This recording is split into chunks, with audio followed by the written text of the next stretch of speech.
읽겠습니다. 하나님의 말씀은 시편 74편 16절 17절 말씀과 디모데전서 4장 4절 말씀입니다. 우리 찾으셨으면 시편 74편 16절 17절을 먼저 같이 읽겠습니다. 낮도 주의 것이요 밤도 주의 것이라. 주께서 빛과 해를 마련하셨으며 주께서 땅의 경계를 정하시며 주께서 여름과 겨울을 만드셨나이다. 아멘. 계속해서 우리 신약성경 디모데전서 4장 4절도 찾으셨으면 함께 우리가 읽겠습니다. 하나님께서 지으신 모든 것이 선함에 감사함으로 받으면 버릴 것이 없나니. 아멘. 오늘 무더운 여름입니다. 하나님의 은혜 가운데 여러분 모두가 건강하고 안전하고 평안하시기를 기도합니다. 우리가 세상을 살아가면서 내가 무엇인가를 만들었는데 그 만든 것을 타박하고 좋지 않다고 이야기를 하면 아마 만든 사람이 기분이 많이 상하지 않겠습니까? 가정에서 주부들이 땀 흘리면서 더운 여름철에 맛있는 요리를 식구들을 생각하면서 만들었는데 이 먹는 사람이 시큰둥하게 생각을 하고 타박을 하면 만든 사람 입장에서 상당히 마음이 그럴 겁니다. 오늘 본문에 하나님께서 겨울도 주님이 만드시고 여름도 주님이 만드셨다 그렇게 이야기를 합니다. 하나님이 모든 것을 만드시고 하나님께서 하신 일이 있죠. 하나님 보시기에 참 좋다 그러면서 하나님은 기뻐하셨는데 오늘 우리에게 주어진 환경과 상황 때문에 오늘 우리에게 주어진 것들을 좋다고 표현하지 못할 때가 참 많이 있습니다. 우리가 함께 읽었던 디모데전서 4장 4절을 보면 하나님께서 지으신 모든 것이 선하다 그랬거든요. 선하다. 선의를 선의로 받으면 되는데 이 선의를 악의로 해석을 하게 되면 문제가 생긴다는 겁니다. 오늘 우리의 주변의 상황도 우리의 마음에는 들지 않아도 하나님이 우리에게 만드신 상황이라고 생각을 하게 되면 그것이 선으로 바뀔 수 있다는 것을 우리는 믿습니다.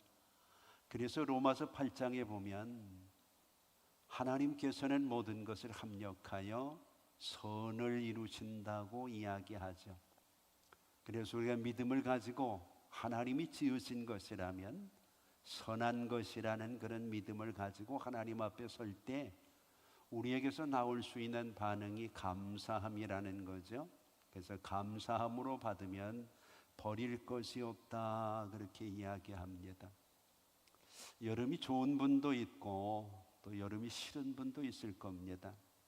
싫고 좋은 것은 개인의 취향이지만 여름이 나쁘다고 이야기하기는 어렵다는 이야기가 되겠죠. 하나님이 지으신 모든 것은 선하다. 그런데 하나님이 이 더운 여름도 내가 만들었고 그 추운 겨울도 내가 만들었다고 말씀을 하고 계십니다.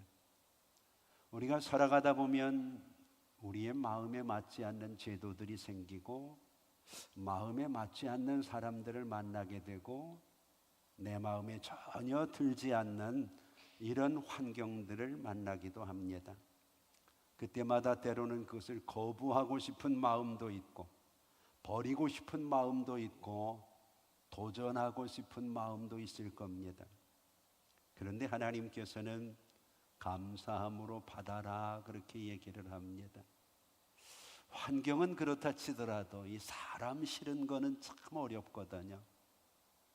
그런데 하나님은 그것도 하나님이 지으신 사람이니까 내 곁에 필요하기 때문에 붙여줬으니까 어떻게 받으라고요? 감사함으로 받으라는 겁니다. 그러면 우리는 얘기하죠. 하나님 이건 아닙니다. 이 사람은 안 됩니다. 그때 필요한 게 5절입니다. 디모데전서 4장 5절을 보면 말씀과 기도로 거룩해질 수 있다. 마음을 바꿀 수 있는 방법이 하나님의 말씀과 하나님의 기도라고 이야기를 하고 계시는 거죠. 이것이 그리스도인의 삶이고 오늘 우리가 노력하고 애써야 될 신앙인의 모습이라는 겁니다. 하나님이 전지전능하신 분이라는 건 누구나 다 알잖아요. 그분이 어련히 알아서 우리에게 필요한 환경, 필요한 상황, 또 필요한 사람, 필요한 일들을 만드셨겠습니까? 우리를 눈동자보다도 아끼신다고 하신 하나님이 절대 우리가 손해보도록 하나님이 무엇인가를 만드시지는 않았을 것 아니겠습니까? 그렇다면 우리가 아직 하나님의 뜻을 이해하지 못하는 것뿐이지 왜 그런 일들이 벌어지는지에 대해서 하나님 앞에서 우리는 말씀을 찾고 기도하면서 거룩함을 유지해 나갈 때 하나님이 만드신 선한 것은 선한 것으로 돌아올 수 있다는 거죠. 오늘은 특별히 하나님이 만드신 것 중에서 이 계절, 여름과 겨울에 대한 이야기를 좀 하려고 합니다. 특별히 오늘 본문에서 여름을 이야기하는 것은 이 여름이 다음 주에 우리에게 있을 여름 한가운데 맥주감사 주일과 밀접한 관계를 맺고 있기 때문에 그렇습니다. 왜 이 무더운 여름철에 하나님께서는 감사절을 지키라고 했는가? 하나님이 우리에게 가지고 계시는 계획들을 우리가 알 수만 있다면 우리에게 이 감사절은 대단히 유익한 감사절이 될 수 있으리라고 생각을 합니다. 우리는 4계절을 가지고 있습니다. 봄, 여름, 겨울, 가을, 가을. 근데 유대인들은 2계절밖에 없습니다. 봄이 없고 가을이 없습니다. 그 대신 그들에게는 여름이 길고 겨울이 짧다는 것을 우리는 압니다. 본문에 나와 있는 여름이라고 하는 단어는 카이츠라고 하는 단어입니다. 이 단어는 2가지 의미를 가지고 있습니다. 하나는 잘라낸다는 뜻을 가지고 있습니다. 그리고 또 하나는 딴다고 하는 의미를 가지고 있습니다. 이것이 하나님이 여름을 주신 이유입니다. 유대의 여름은 뜨겁기 때문에 굉장히 많은 풀들이 나옵니다. 많은 곳이 엉겅퀴로 뒤덮입니다. 이때 그들은 그것들을 잘라내는 일을 해야 됩니다. 농사를 지어보신 분들은 알잖아요. 뿌리지 않은 잡초들이 왜 그렇게 많이 나오는지, 그리고 그것들은 또 왜 그렇게 잘 자라는지. 그래서 여름이라는 말은 잘라낸다고 하는 카이츠라고 하는 단어를 쓰는 겁니다. 또 하나는 유대의 열매들은 거의가 여름에 나옵니다. 그렇기 때문에 여름에는 엉겅퀴나 잡풀들을 잘라내는 일만 하는 것이 아니라 열매들을 따야만 겨울을 견딜 수가 있는 거죠. 그래서 여름은 잘라낸다는 의미와 함께 열매를 딴다고 하는 의미가 결합이 되어서 카이츠라는 단어를 쓰고 있는 겁니다. 이것을 우리가 영적으로 연결하게 되면 우리의 마음속에도 엉겅퀴와 같은 잡풀들이 얼마나 많이 나오나요? 특별히 여름에는 더욱 우리가 세상적으로 휩쓸릴 수 있는 상황들이 많이 있습니다. 이런 것들을 잘라내야 된다는 겁니다. 이런 것들을 그냥 키우면 나중에는 밭이 아니라 풀숲이 되어버리고 마는데, 신앙도 이런 것들을 잘라내는 수고를 하지 않으면 어느 틈엔가 우리는 열매를 거둘 수 없는 그런 신앙인이 되고 마는 거죠. 그리고 기회를 놓치지 말고 성장해서 열매를 거두고 따는 것이 우리에게 중요하다는 겁니다. 그래서 유대인들에게 여름은 즐거움의 계절이기도 하지만 고달픈 계절이기도 하고, 수확을 거두는 기쁨과 유익의 계절이기도 하지만 엉겅퀴와 가시를 제거해야 되는 위기의 순간도 그들에게 있을 수 있다는 거죠. 유대의 여름은 3월부터 시작을 해서 9개월 동안 계속이 됩니다. 거의 11월까지 여름인 거죠.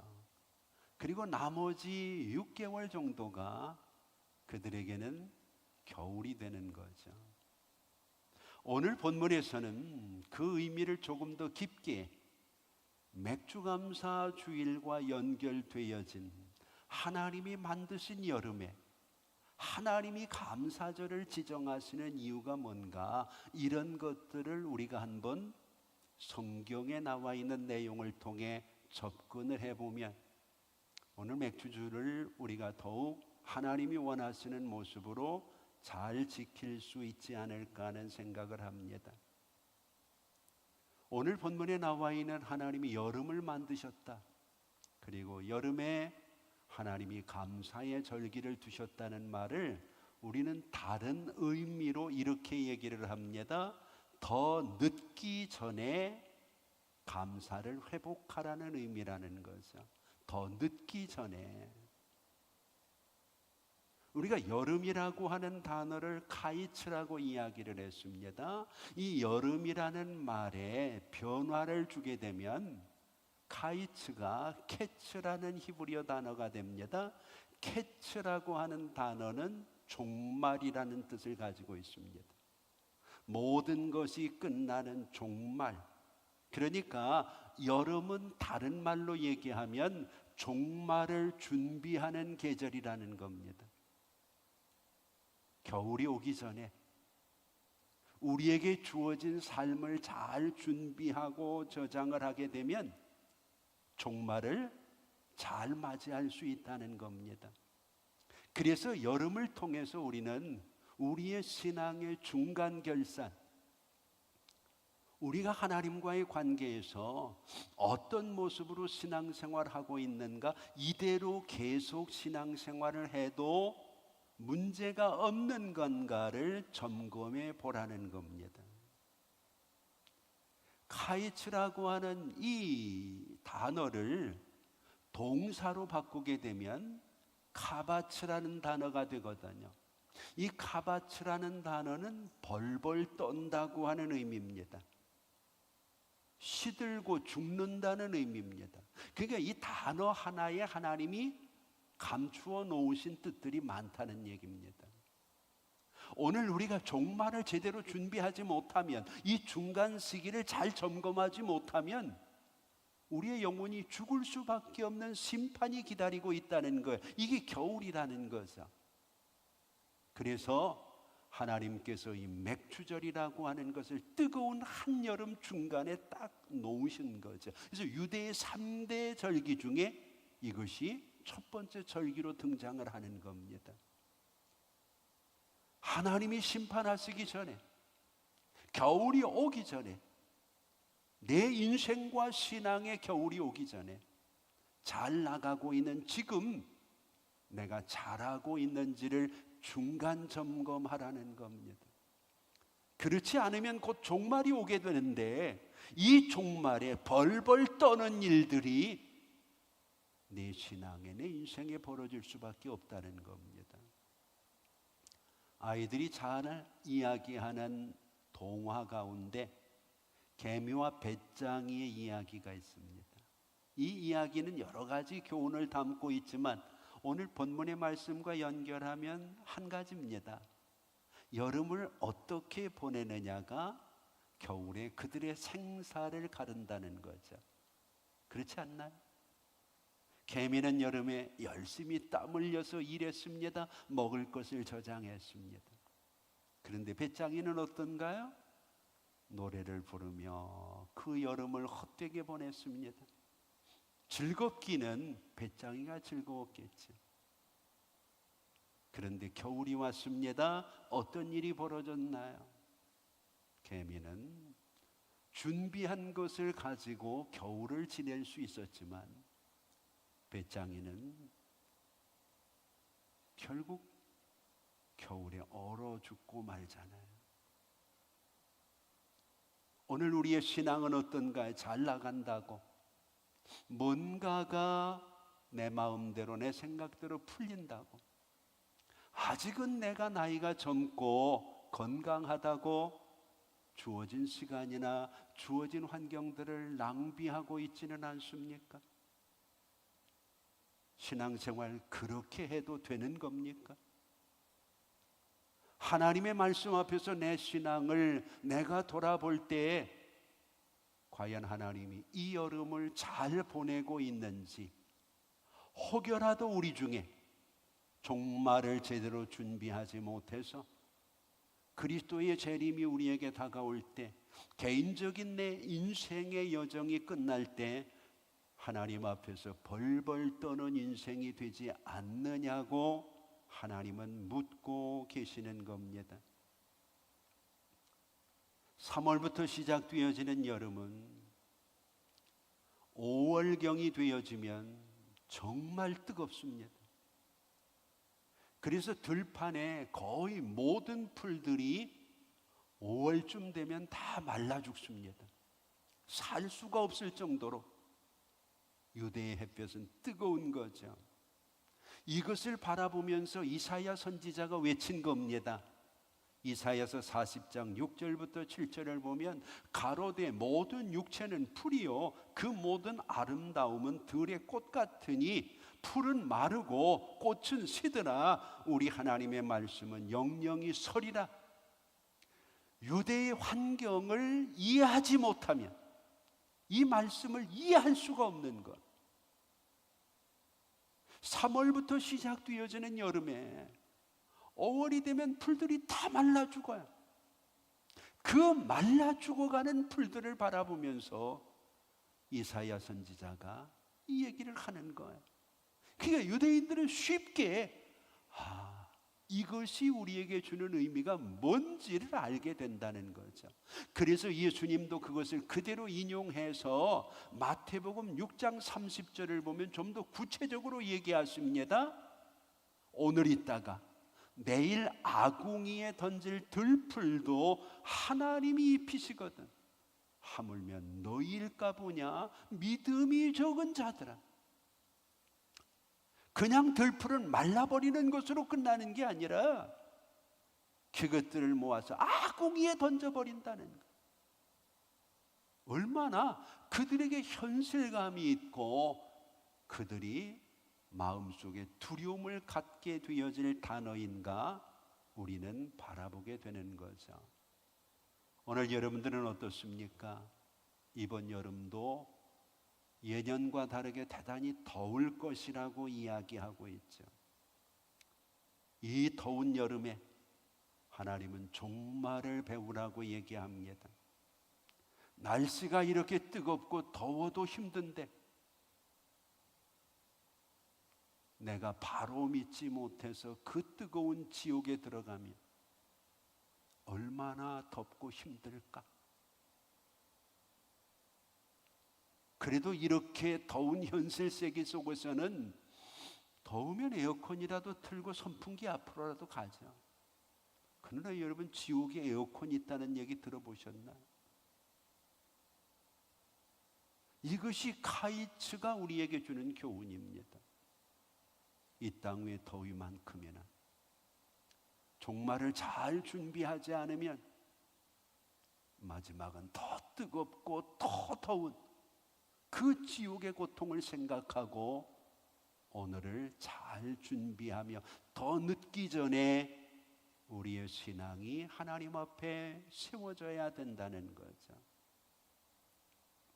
또 한 가지 중요한 의미가 있습니다. 이 더운 여름철에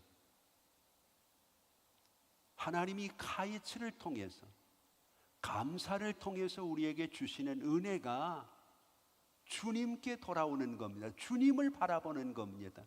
그동안은 내가 세상 것들을 바라보느라 주님을 생각하지 못했다면,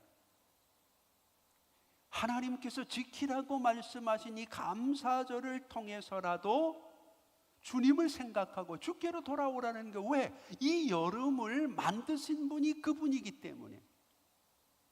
사막을 여행하는 여행자들에게는 오아시스라고 하는 것이 생명줄이죠.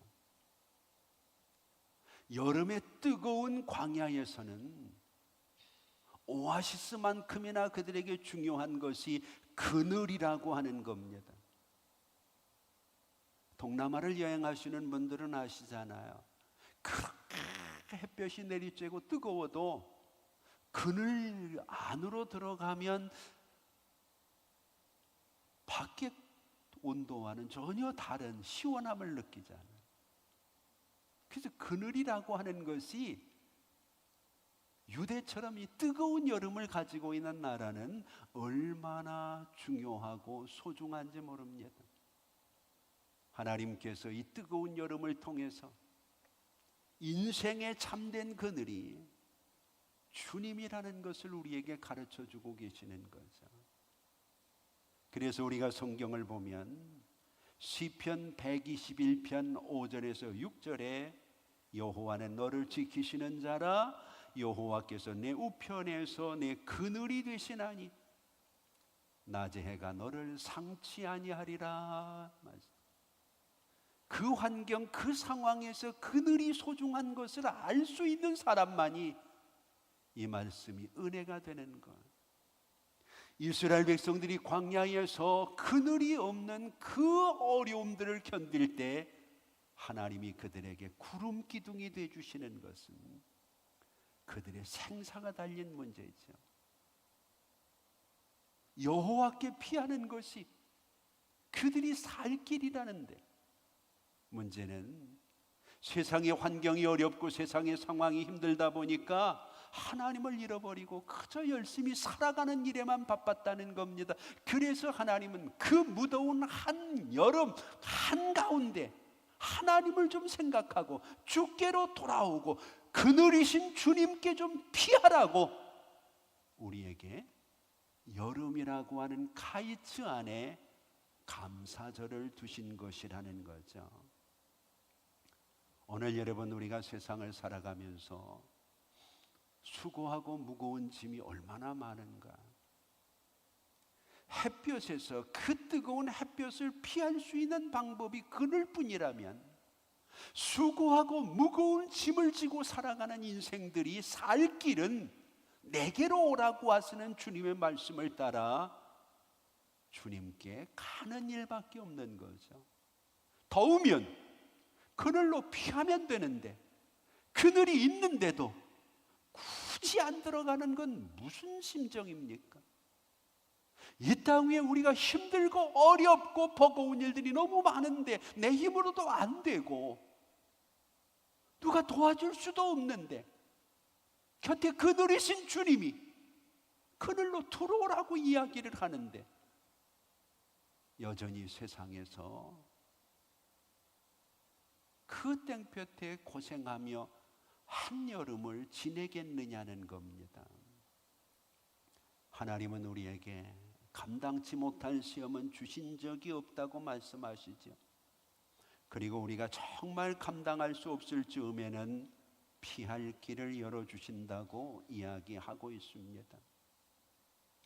뜨거운 햇볕이 우리를 내려 쬐일지라도 오늘 우리의 삶 속에서 우리에게는 언제나 그늘이 있다는 것을 기억하고 더 늦기 전에 주께로 돌아와서 우리의 신앙이 제자리를 찾을 수 있고 남은 종말을 준비해야 되는 것이 바로 카이츠, 한여름에 하나님이 맥주절을 두시고 우리가 주님을 바라보고 생각할 수 있는 기회를 주신 거라는 거죠.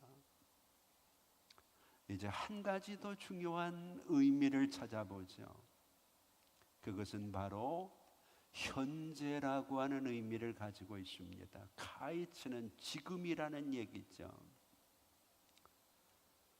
오늘 우리에게 있어서는 세 가지 시제가 중요합니다. 과거, 현재, 미래. 그런데 하나님께서 가장 중요하게 여기는 건 지금입니다. 환경이 어렵고 힘들고 뜨겁지만 지금을 잘 보내야 미래가 보장되는 것이고 과거가 묻히는 겁니다. 그런데 많은 사람들은 과거를 불평으로, 현재를, 지금을 원망으로, 미래를 헛된 망상으로 포장해버리는 경우가 많아요. 그래서 막연히 뭐 내일은 좋아지겠지, 내 생각이죠. 나는 과거가 불행해. 그보다 더 불행한 사람들이 얼마나 많은데. 지금 우리에게 중요한 것은 카이츠, 오늘이 중요한 겁니다. 왜 오늘이 중요한가? 여름이라고 하는 말을 이야기할 때 여름이라고 하는 우리말을 사전에서 찾아보면 열다라고 하는 동사의 명사형입니다. 바꿔서 얘기하면 여름은 여는 겁니다. 뭐가 엽니까? 열매가 여는 겁니다. 그래서 열매가 맺히는 계절이라고 해서 우리말로 여름이라고 얘기를 하는 거죠. 재미있는 것은요, 성경을 통해서 하나님께서 하나님께 바치라고, 하나님께 드리라고 하는 열매들은 거의가 여름을 통과한 열매라는 거예요. 여름을 통과하지 않은 열매가 성경에 하나님께 바쳐지라고 이야기하는 열매 중에 포함된 게 별로 없다는 거죠. 인생도 마찬가지입니다. 여름을 통과하지 못하면 하나님이 원하시는 성숙한 열매의 신앙생활을 하기 어렵다는 거예요. 그런데 많은 사람들이 여름을 헛되게 보내는 거예요. 그게 성장하지 못하는 거고 성숙하지 못하는 거고, 그래서 하나님 앞에 드릴 게 없는 인생이 되어버리는 경우가 참 많이 있습니다. 우리가 맥추절 그러면 보리를 떠올리잖아요. 보리는 1월에서 2월 비가 오는 겨울에 파종이 됩니다. 유대의 얘기입니다. 여름이 시작되는 4월과 5월에 익기 시작합니다. 그래서 7월 첫 주가 되면 이것을 거두게 되는 거죠. 여름을 견디는 겁니다. 성경에 가장 많이 나오는 열매 중에 포도가 있습니다. 6월과 8월 사이에 그 단맛이 절정을 이룹니다. 그래서 포도는 한여름부터 그 뜨거운 뙤양볕에서 9월까지 수확을 하게 됩니다. 감람나무도 역시 9월에 열매를 맺어요. 우리가 잘 아는 무화과도 두 종류가 있는데 역시 6월과 9월입니다. 종려나무 역시 여름에 수확을 합니다. 성경에 나와 있는 석류나 꿀 모두가 여름에 나오는 것들입니다. 이 땅의 뿌리를 받고 뜨거운 여름을 견디면서 그들이 익어가는 거죠. 인생도 다르지 않은 것 같아요. 이 말씀을 전하기 위해서 여러 가지 자료들을 찾다 보니까 역사에나 성경에나 위대한 사람들도 그들의 인생이 여름같이 뜨거운 치열한 고난들을 견디고 성숙하고 성장했다는 것을 발견하게 됩니다. 통계를 보면은요, 제가 지금 드리는 사람들의 이름을 좀 기억해 보시기 바랍니다. 프랭클린, 루즈벨트, 헬렌 켈레, 위스턴 처칠, 알버트 슈바이처, 마하티마 간디, 아인슈타인. 그러면서 이 책에서는 기라성 같은 사람들의 한 300명 정도의 이름을 쭉 열거를 합니다. 그러면서 이런 결론을 맺습니다. 이렇게 세계적으로 위대한 사람들 가운데 4분의 1 정도는 시각장애인, 청각장애인, 소아마비 등의 장애를 가지고 있는 사람이다. 그리고 장애가 없는 4분의 3 정도는 가난에 찌들리거나 인생이 깨지거나, 그렇지 않더라도 최소한 우리가 이야기하는 불행한 환경 속에서 성장한 사람들이 대부분이라고 그 책은 결론을 맺습니다. 한번 여러분들이 이런 사람들의 이야기들을 한번 살펴보세요. 그들의 삶이 얼마나 치열했는지, 오늘 우리에게 주어진 어려움들이 과연 우리의 신앙이나 성장을 막아서는 핑계가 될 수 있을지를 우리가 한번 생각해 볼 수 있는 거죠. 여러분들이 잘 아는 에디슨 같은 사람은 기차에서 신문을 파는 소년이었잖아요. 세계적으로 나중에 부자가 되어진 카네기 같은 사람은 한 달에 4불 받으면서 일했던 사람입니다. 대단한 사람 록펠러는 주당 6달러를 받고 일을 했다고 이야기합니다. 우리가 아는 베토벤은 말년에 듣지를 못해서 고통당하죠. 세계적인 사람 줄리어스 시저 같은 사람은 간질병으로 고통을 당했죠. 우리의 주변에 정말 많은 사람들이 우리가 생각하는 것보다 더 뜨거운 여름을 보냅니다. 더 뜨거운 고통과 힘든 일을 경험하지. 세계적인 철학자인 플라톤 같은 사람은 등이 굽은 곱추였다고 이야기하죠. 정상적인 환경이 아니었어요. 그 시대에 그런 신체 구조를 가지고 그런 위치에 이룰 수 있다면 얼마나 대단했겠느냐는. 세계적인 사람들뿐만 아니라 성경에 나와 있는 사람들도 마찬가지지요. 여름을 거치지 않고 열매를 맺은 사람은 없어요. 아브라함 어떤가요? 치열하게 싸우잖아요. 75세 되어진 노인이 100살까지 얼마나 치열하게 새로운 인생을 위해서 싸웁니까? 이삭은 어떤가요? 야곱은 또 어떻고요? 다윗은 또 어떻고요? 우리가 잘 아는 요셉 같은 사람은 억울한 일 수도 없이 당했잖아요.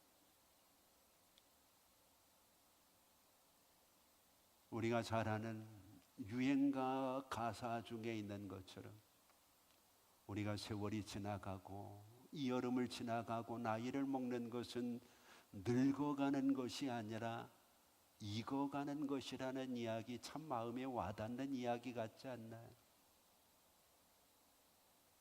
한여름을 보내면서 어떤 사람은 늙어가는 사람이 있는데 어떤 사람은 익어가고 있다는 거죠.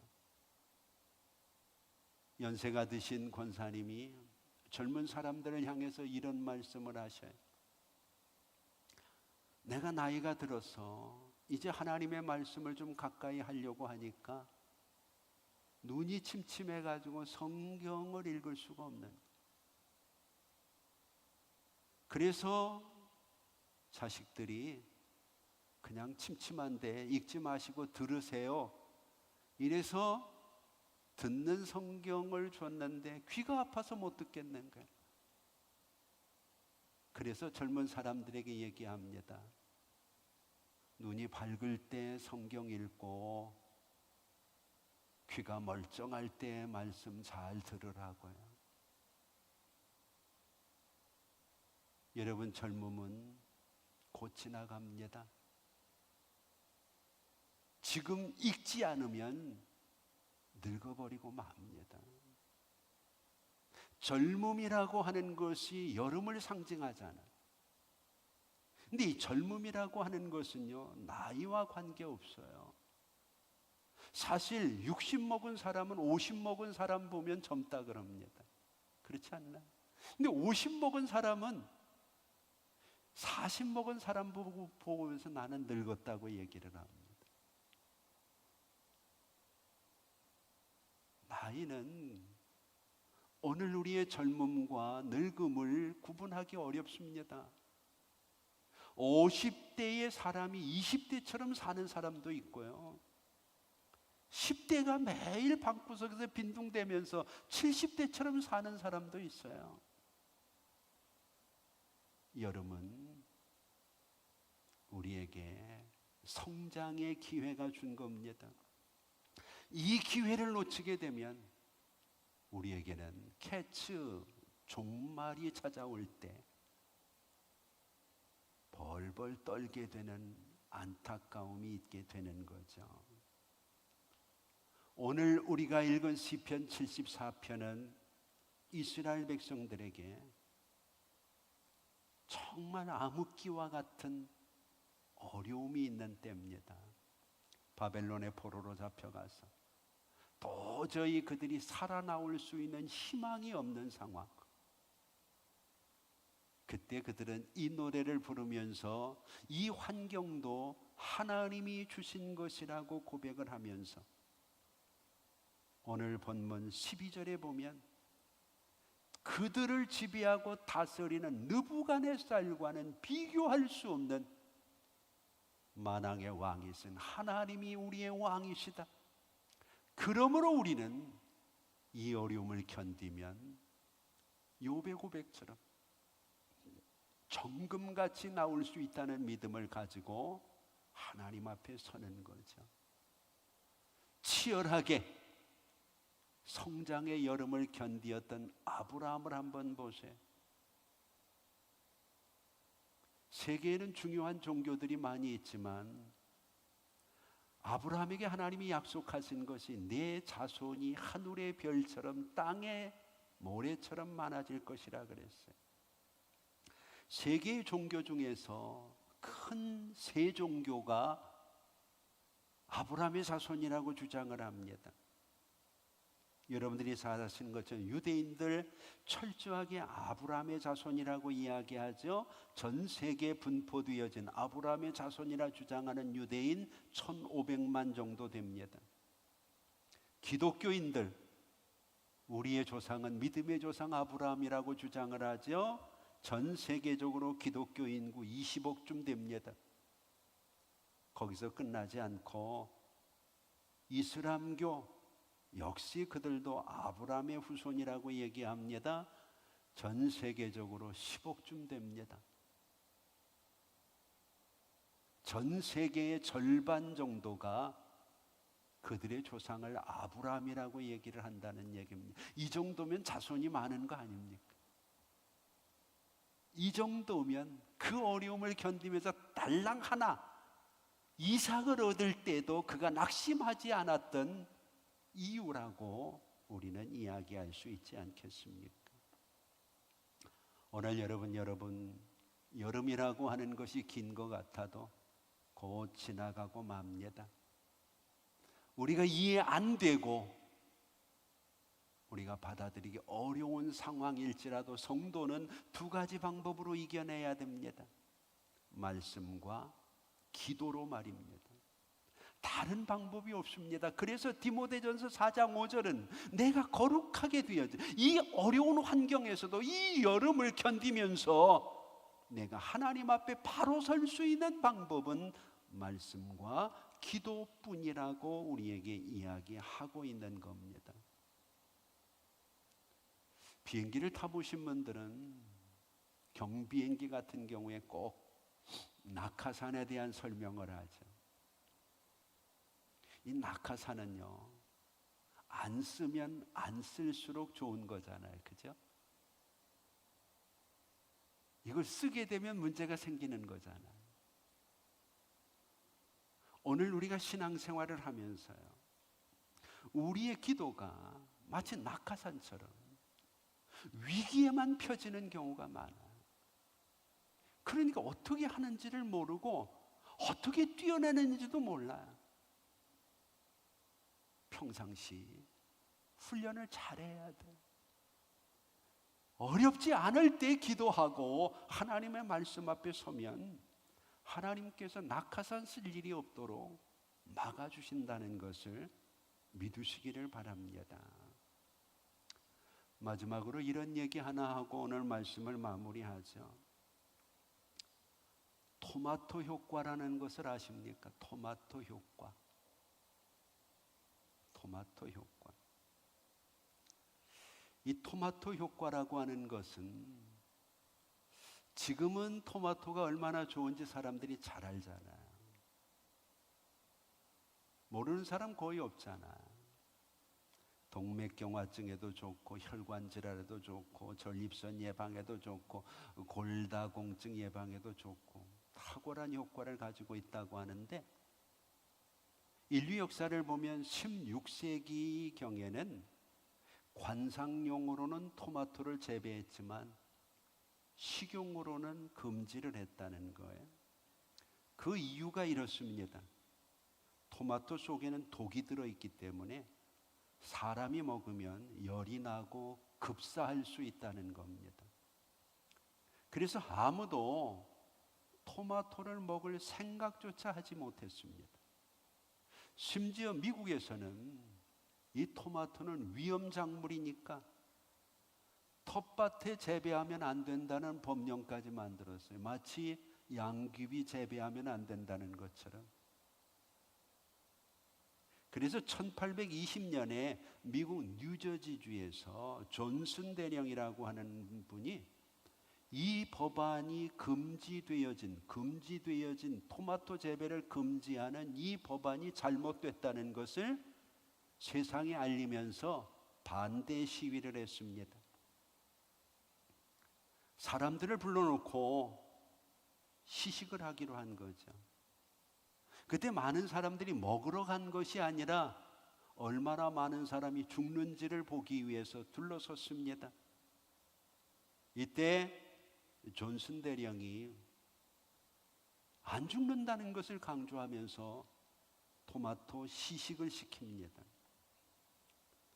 그때 사람들이 수군거립니다. 불쌍한 사람들, 여러 죽게 생겼다고요. 아무도 손을 안 대니까 드디어 존슨이 토마토를 한 입 먹었습니다. 어떤 일이 벌어졌을까요?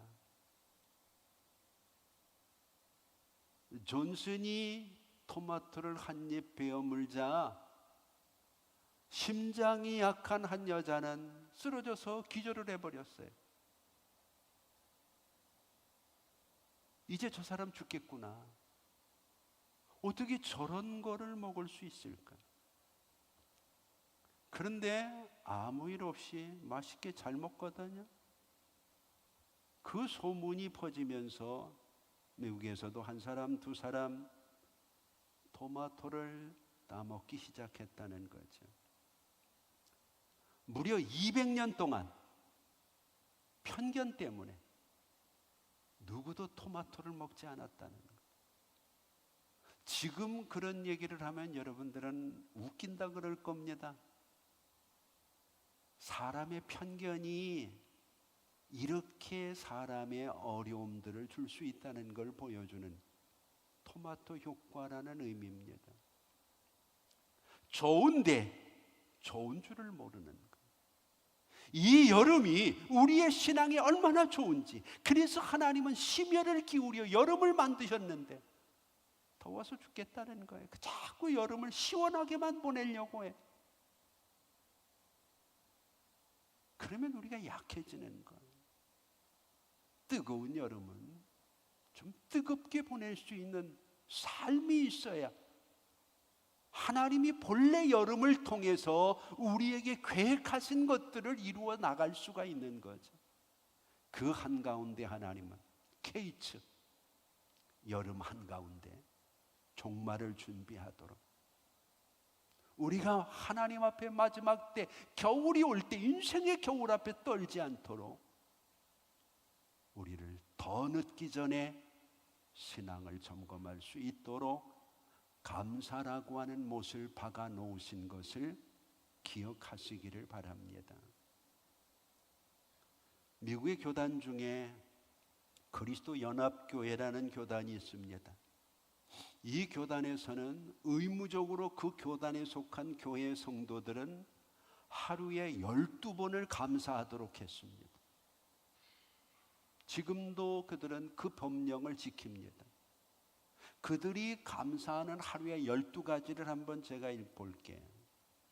첫째, 아침에는 새로운 시간 주심에 감사하고, 아침 식사에는 음식 주심을 감사하고, 일터에 나가면 움직일 수 있는 기쁨에 감사하고, 일할 수 있는 보람에 감사하고, 일하면서 비판이나 압력을 받을 때에는 도전하고 이길 수 있는 힘을 주심에 감사하고, 칭찬을 받을 때에는 만족함에 감사하고, 점심에는 대화할 수 있는 동료에게 감사하고, 일과 후에는 작은 성취에 감사하고, 귀가 후에는 가족을 볼 수 있음에 감사하고, 신문이나 TV를 보면서 여가를 주심에 감사하고, 한밤에는 잠을 주심에 감사하고, 그리고 마지막으로 꿈속에서도 생명이 유지됨을 감사하라. 그래서 12가지를 못을 박아버렸습니다. 이 교단에서 신앙생활 하려면 이 감사가 매일 있어야. 이런 사람들에게 뭐가 큰 문제겠습니까? 여름이 그렇게 큰 문제겠습니까? 오늘 우리는 교단보다도 더 위대하신 하나님이 항상 기뻐하라, 범사에 감사하라, 쉬지 말고 기도하라, 이것이 너희를 향한 하나님의 뜻이라. 하나님의 말씀 기억하고 더 늦기 전에 여러분들의 삶에 다시 한번 감사가 회복되기를 주의 이름으로 축복합니다. 기도하겠습니다. 이제는 우리 주 예수 그리스도의 은혜와 우리 아버지 하나님 극진하신 사랑하심과 성령님의 감화, 감동, 위로, 교통하심이 오늘 이 시간 하나님 앞에 나와서 이 여름을 어떻게 보내는 것이 하나님이 기뻐하실까? 카이츠 여름 한복판에 하나님께서 감사를 주신 이유가 무엇인지 돌아보며 더 늦기 전에 하나님 앞에 온전하게 신앙생활할 수 있기를 소망하며 종말을 잘 준비하기를 소원하고, 그래서 다음 주 한 주간 감사한 마음들을 회복하기 원하는 우리 성도들 머리 위에 이제부터 영원토록 함께 있을지어다. 아멘.